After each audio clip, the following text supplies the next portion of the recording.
You know what's killing your dreams right now? It's not lack of talent. It's not bad luck. It's not even the economy or your circumstances. It's that voice in your head every single morning that whispers, 5 more minutes, just hit snooze one more time. You can start tomorrow. That voice. That's the assassin of ambition. That's the thief stealing your future while you sleep. And today, right here, right now, we're going to destroy it forever. I want you to think about something for a moment. Really think about it. What did you do in the first hour after you woke up this morning? Did you grab your phone and scroll mindlessly through social media, comparing your behind the scenes to everyone else's highlight reel? Did you hit snooze 3, 4, maybe 5 times, negotiating with yourself about how much sleep you really need? Did you stumble out of bed already defeated, already tired, already dreading the day ahead?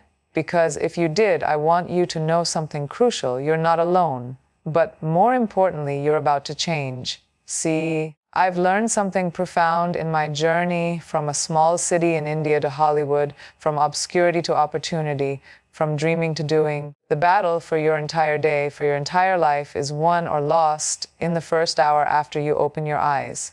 Everything else is just a consequence. Your morning is not just the start of your day. It's the statement of intent for your entire existence. It's where champions are made or broken. It's where legends separate themselves from the masses who keep saying someday, while their dreams collect dust. Let me tell you about a morning that changed everything for me. I was 19 years old, competing in the Miss World pageant. The night before the final competition, I couldn't sleep. Not because I was nervous, although I was terrified, but because I had made a decision.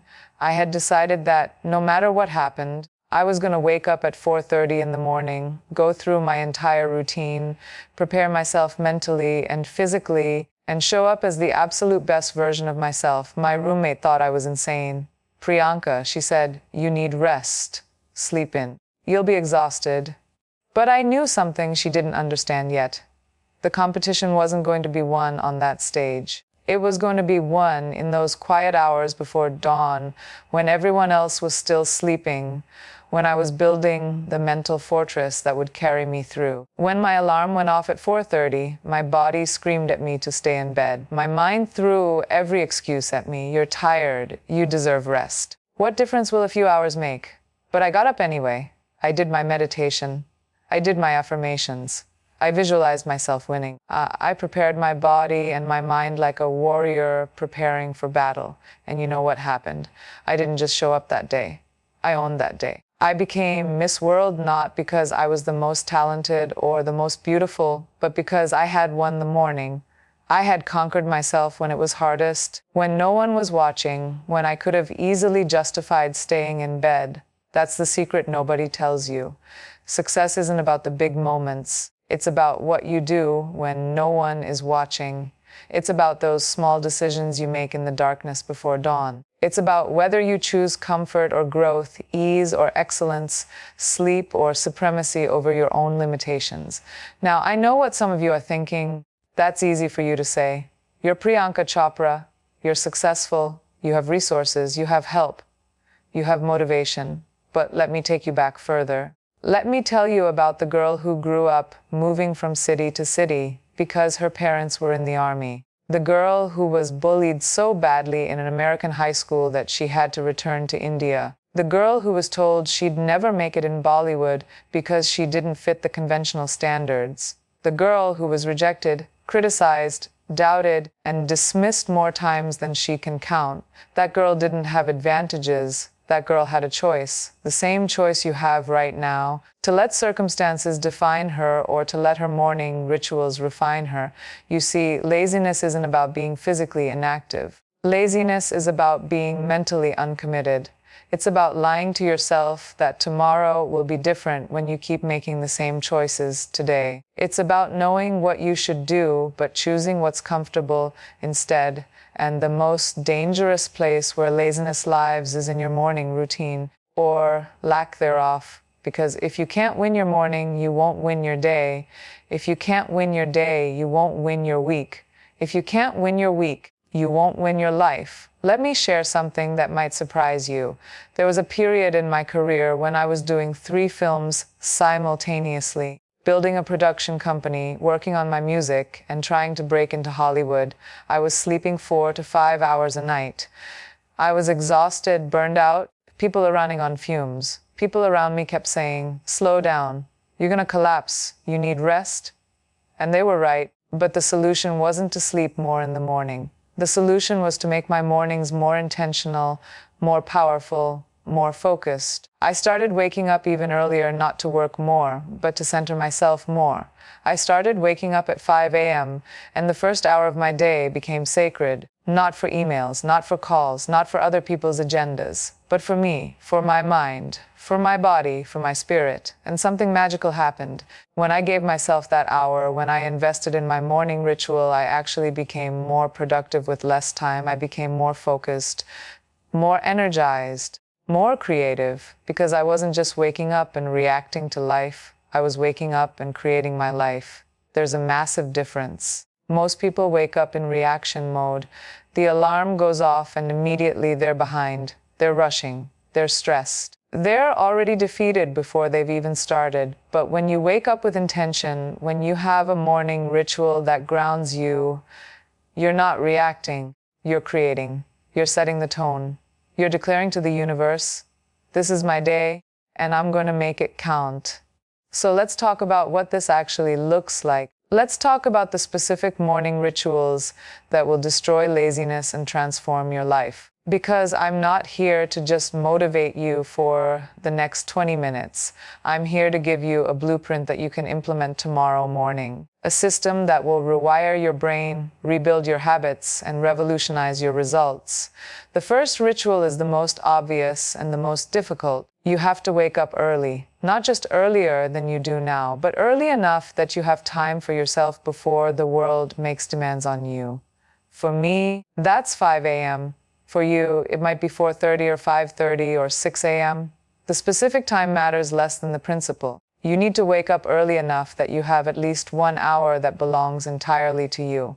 1 hour where you're not answering emails, not checking messages, not responding to other people's emergencies. 1 hour where you invest in yourself. Now, I can hear the protests already. I'm not a morning person. I need 8 hours of sleep. I have kids. I work late. Listen to me carefully. Those are not reasons. Those are excuses. And the difference between successful people and everyone else is that successful people don't accept their own excuses. They challenge them. They question them. They overcome them. If you're not a morning person, become one. If you need 8 hours of sleep, go to bed earlier. If you have kids, wake up before they do. If you work late, wake up early anyway. Because your morning ritual is not a luxury. It's a necessity. It's the foundation upon which everything else is built. Let me tell you about Dwayne Johnson, someone I've had the privilege of working with. Do you know when he wakes up? 4 a.m. every single day. This is a man who has achieved massive success in multiple fields: wrestling, acting, business. He could easily justify sleeping in. He could say, "I've earned the right to rest." But he doesn't, because he understands that the morning is where discipline is demonstrated. The morning is where character is built. The morning is where you prove to yourself that you're serious about your dreams. And it's not just about waking up early. It's about what you do with that time. Because you can wake up at 4 a.m. and waste the next 2 hours on your phone, and you've accomplished nothing.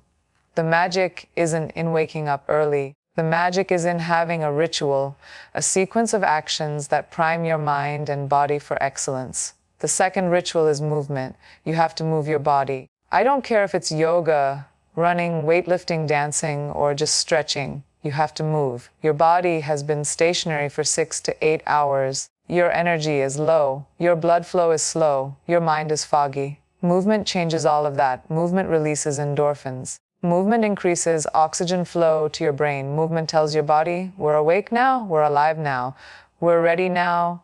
For me, I start with yoga. 20 to 30 minutes of flowing through poses, stretching muscles, connecting breath to movement. It's not just physical exercise, it's moving meditation. It's a way of waking up every cell in my body. It's a way of creating energy rather than relying on coffee or external stimulants. And here's what's beautiful about making movement part of your morning ritual. You're accomplishing something before most people have even opened their eyes. You're already winning. You're already ahead. You're already proving to yourself that you're capable of discipline and commitment. I remember reading about a study done with executives at a Fortune 500 company. They tracked the habits of their highest performers, the people who got promoted fastest, who achieved the most, who seemed to have unlimited energy and focus. And you know what they found? Almost all of them exercised in the morning, not in the evening, not whenever they could fit it in the morning, before anything else. Because they understood that movement isn't about burning calories or building muscles. It's about building momentum. It's about starting your day with a victory. It's about doing the hard thing first so that everything else seems easier by comparison. The third ritual is nourishment. What you put into your body in the morning sets the tone for your entire day. If you skip breakfast or grab something processed and sugary, you're setting yourself up for energy crashes, brain fog, and poor decisions. If you nourish your body with real food, with nutrients, with intention, you're giving yourself sustained energy and mental clarity. I start every morning with warm water and lemon. It's simple, it's ancient, it's powerful. It hydrates your body after hours of sleep. It aids digestion. It provides vitamin C. It's a gentle way of waking up your system. Then I have something substantial. Protein, healthy fats, complex carbohydrates. Not because I'm on a diet or trying to look a certain way, but because I'm fueling my body for performance. I'm an athlete in the game of life, and athletes don't put garbage fuel in their tanks. Think about it this way. You wouldn't put cheap, contaminated fuel in a Ferrari, would you? You wouldn't expect a race car to perform at its peak if you're filling it with substandard fuel. So why do you do that to your body? Why do you expect peak performance when you're starting your day with energy drinks, donuts, or nothing at all? Your body is the most sophisticated machine ever created. It deserves premium fuel. And when you give it that, especially in the morning, you're not just feeding your body, you're sending a message to yourself. I value myself. I respect myself. I'm investing in myself. The fourth ritual is stillness. This is the one that changed everything for me. Meditation. Silence, solitude. In a world that's constantly noisy, constantly demanding, constantly pulling at your attention, you need moments of stillness. You need to create space between stimulus and response. You need to quiet the chaos so you can hear your own voice, your own intuition, your own wisdom. I meditate every morning for at least 15 to 20 minutes. Sometimes longer if I have the time. And I'm not talking about some mystical, complicated practice. I'm talking about sitting quietly, focusing on my breath, and letting thoughts come and go without attachment. That's it. Simple but not easy, because your mind will resist. Your mind will tell you that you're wasting time. Your mind will throw 1,000 thoughts at you. Things you need to do, things you forgot, things you're worried about. That's normal. That's expected. The practice is not to stop the thoughts. The practice is to observe them without being controlled by them. And here's what meditation does that nothing else can. It builds the mental muscle of awareness. It creates a gap between what happens to you and how you respond. It gives you choice. Most people go through life completely reactive. Something happens and they immediately react. Someone criticizes them and they immediately feel bad. Someone cuts them off in traffic and they immediately get angry. They're not choosing their responses. They're just reacting unconsciously, automatically, predictably. But when you meditate regularly, when you practice stillness, you develop the ability to pause, to choose, to respond rather than react. I was once in a meeting where a director told me in front of everyone that I was miscast, that I wasn't right for the role, that maybe they should consider someone else. The old me, the reactive me, would have been crushed, would have defended myself, would have either exploded in anger or collapsed in insecurity. But because I had been practicing meditation for years, because I had built that mental muscle of awareness, I was able to pause, to take a breath, to create space. And in that space, I chose my response. I calmly asked what specific concerns he had. I listened without defensiveness. I addressed each point professionally. And then I went out and delivered a performance that proved him wrong. Not because I reacted emotionally, but because I responded strategically. That's the power of stillness. That's the gift of meditation. The fifth ritual is visualization. This is where you program your mind for success. Every morning, after I meditate, I spend 5 to 10 minutes visualizing my day, my goals, my dreams as if they've already happened. Not as wishes or hopes, but as reality. I see myself succeeding in meetings. I see myself delivering powerful performances. I see myself healthy, happy, thriving. And I don't just see it visually. I feel it emotionally. I embody it physically. I make it real in my mind before it becomes real in my life. This isn't wishful thinking. This is neuroscience. Your brain cannot distinguish between a vividly imagined experience and a real one. When you visualize something with emotion and detail, your brain creates neural pathways as if it's actually happening. You're literally rewiring your brain for success. You're priming your subconscious mind to look for opportunities, to recognize patterns, to move you toward your goals automatically. I learned this from athletes. Olympic athletes don't just practice physically, they practice mentally. They visualize their races, their routines, their performances hundreds of times before they compete. And studies have shown that mental practice can be almost as effective as physical practice in improving performance. So why wouldn't you do this for your life? Why wouldn't you mentally rehearse your success every single morning? Why wouldn't you program your mind for excellence before you step into the arena of your day? There's a story I love about Jim Carrey before he became famous. He was broke, struggling, unknown. But every night he would drive up to Mulholland Drive, look out over Los Angeles, and visualize directors being interested in him, visualize making movies, visualize success. He even wrote himself a check for $10 million for acting services rendered and dated it for Thanksgiving 1995. He carried that check in his wallet for years, and in 1994, just before Thanksgiving 1995, he found out he was going to make $10 million for Dumb and Dumber. Coincidence? Maybe, but I don't think so. I think he programmed his mind so completely, so consistently, that his brain found ways to make it happen. The sixth ritual is gratitude. This might seem simple, but it's one of the most powerful practices you can adopt. Every morning, before I start my day, I spend a few minutes thinking about what I'm grateful for. Not just big things, small things, the sunrise, clean water, a comfortable bed, my health, my family, opportunities, everything. Because gratitude is the antidote to entitlement. Gratitude is the antidote to comparison. Gratitude is the antidote to never feeling like you have enough or you are enough. When you start your day with gratitude, you're starting from abundance rather than scarcity. You're starting from I have rather than I lack. And that shift in perspective changes everything. It changes your energy. It changes your decisions. It changes what you attract.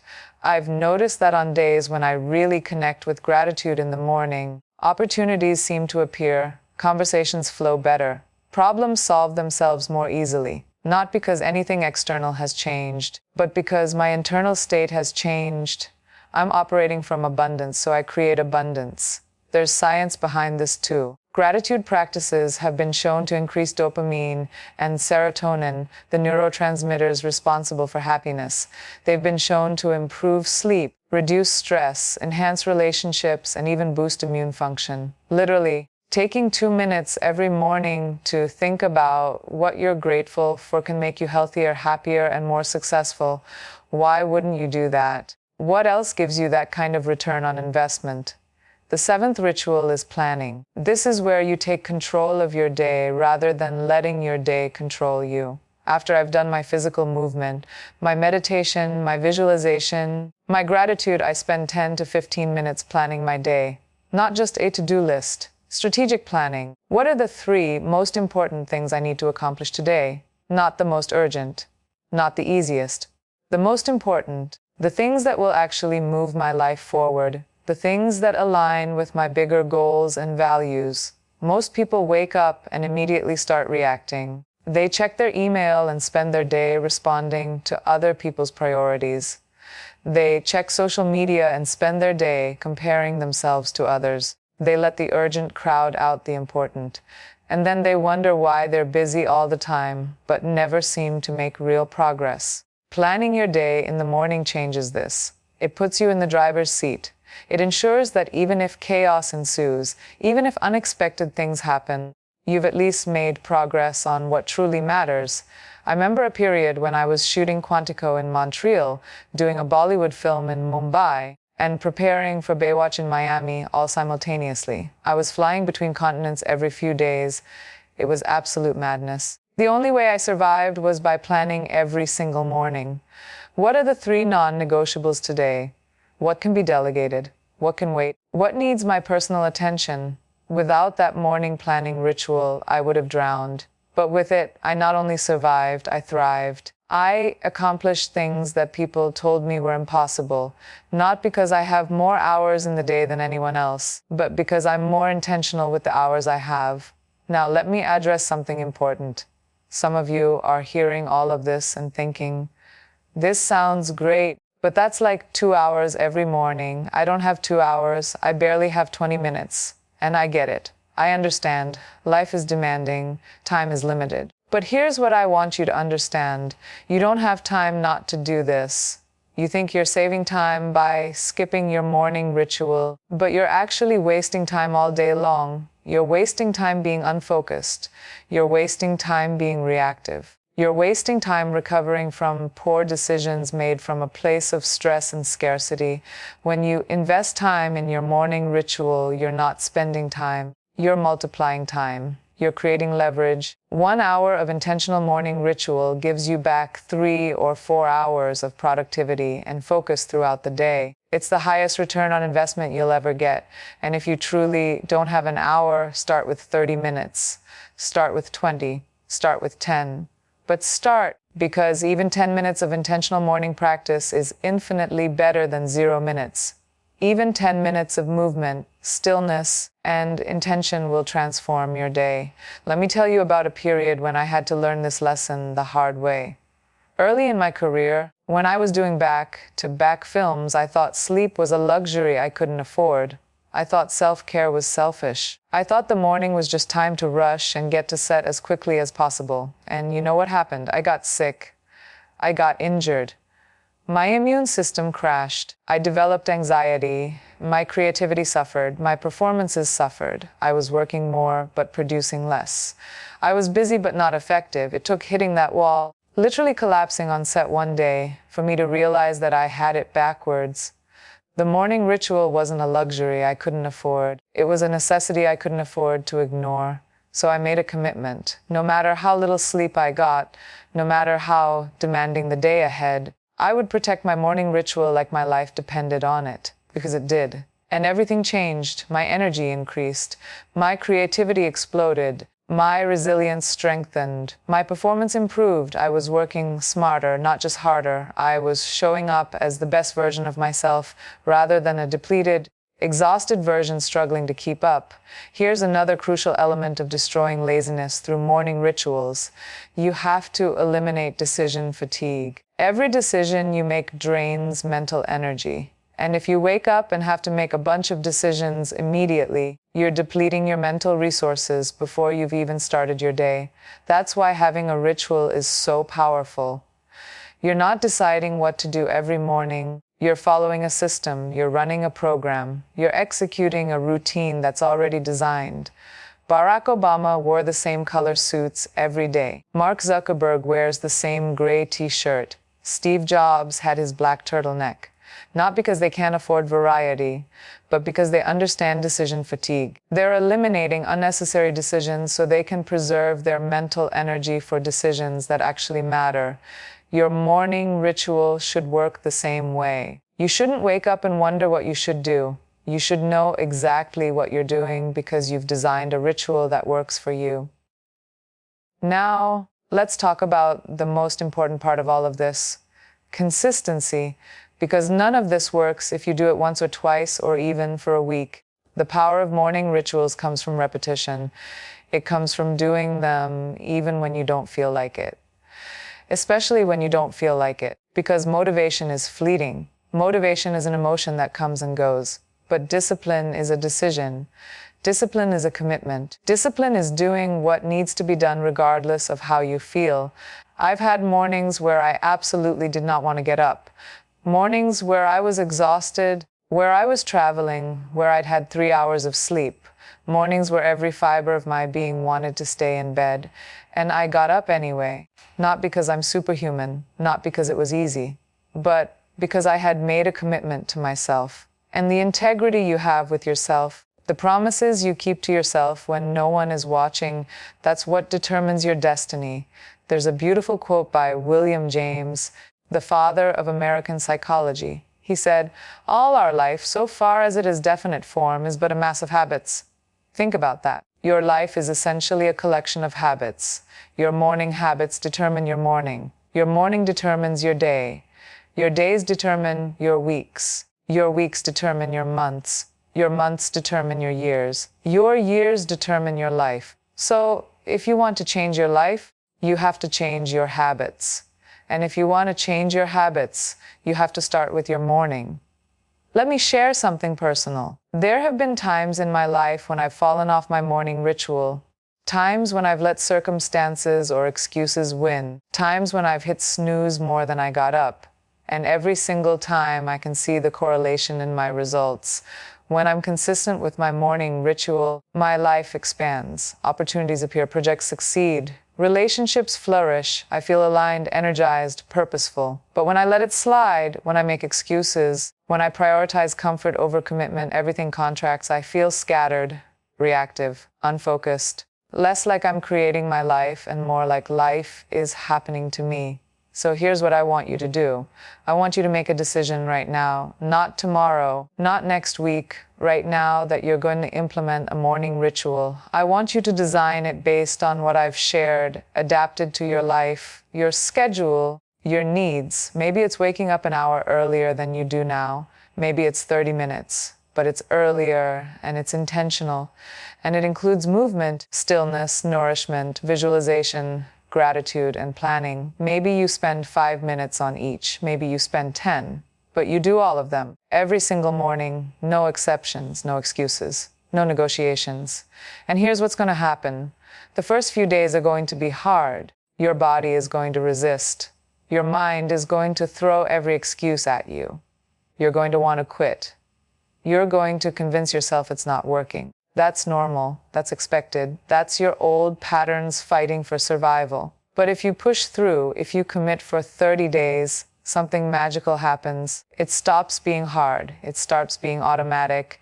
It becomes who you are rather than something you do. There's a concept in neuroscience called neuroplasticity. It's your brain's ability to rewire itself based on repeated actions and thoughts.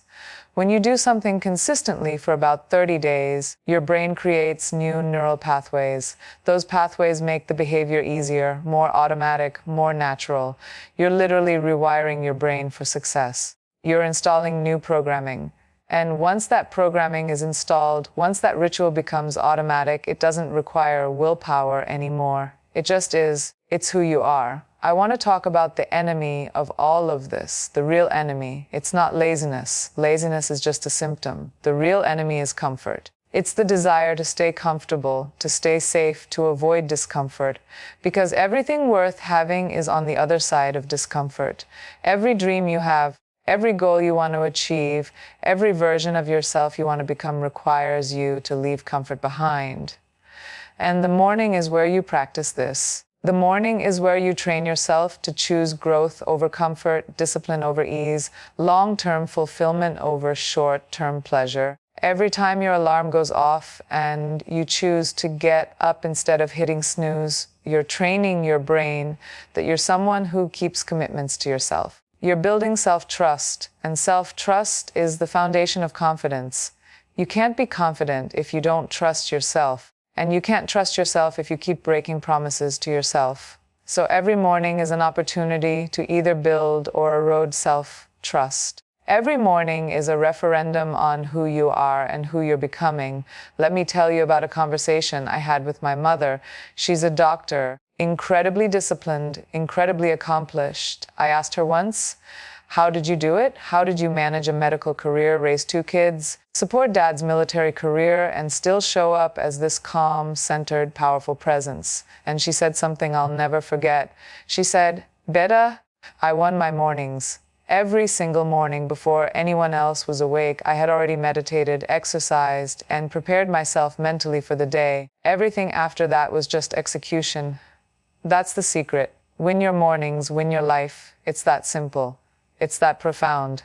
And it's available to everyone. You don't need money. You don't need connections. You don't need permission. You just need commitment. You need to decide that you're done being lazy, done making excuses, done living below your potential. You need to decide that you're going to honor yourself, honor your dreams, honor your potential by showing up every single morning with intention and intensity. Now, I want to address the question I know many of you are asking. What about weekends? What about holidays? What about days when you just want to rest? And here's my answer. Rest is important. Recovery is important. But your morning ritual is not work. It's not something you need to recover from. It's how you charge your batteries. It's how you center yourself.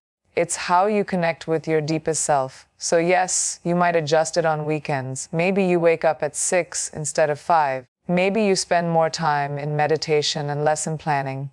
But you don't skip it. You don't abandon it.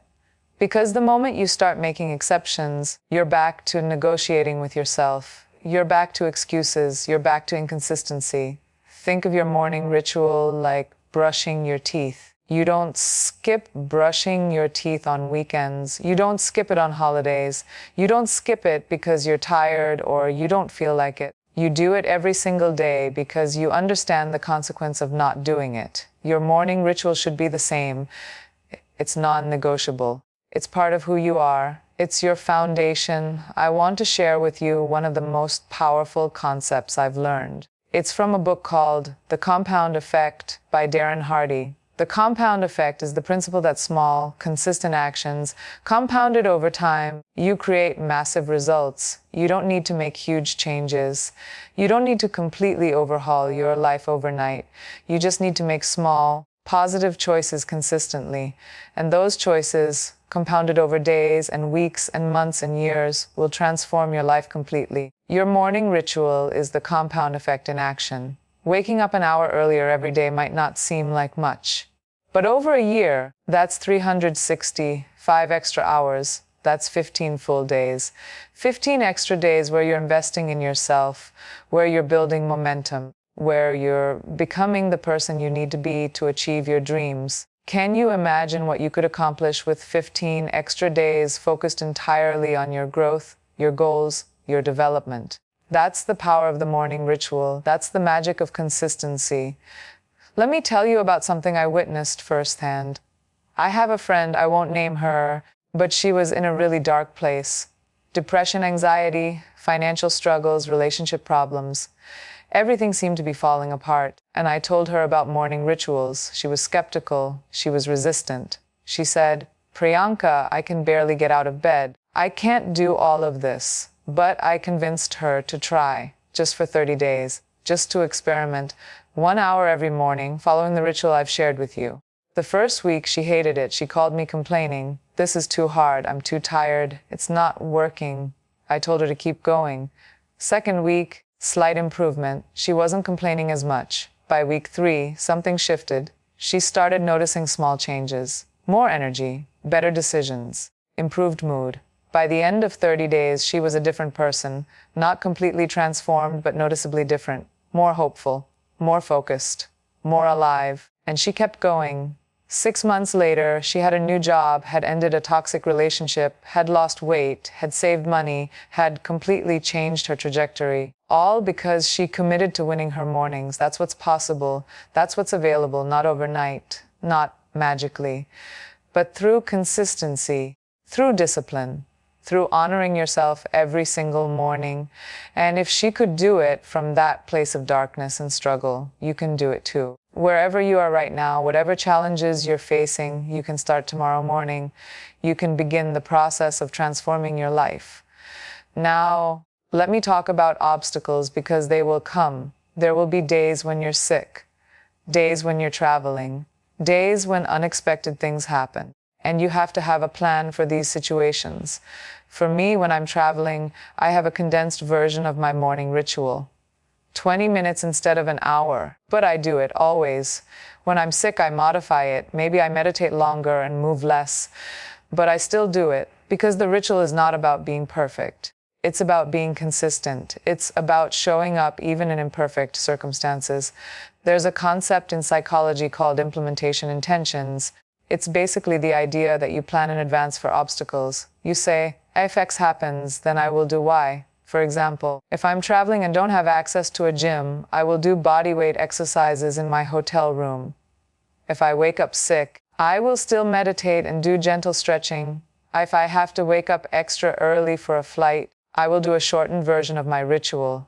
By planning for obstacles in advance, you remove the decision making in the moment. You're not figuring out what to do when challenges arise. You already know. Let me also address technology and social media, because this is a massive trap. You absolutely cannot, under any circumstances, check your phone first thing in the morning.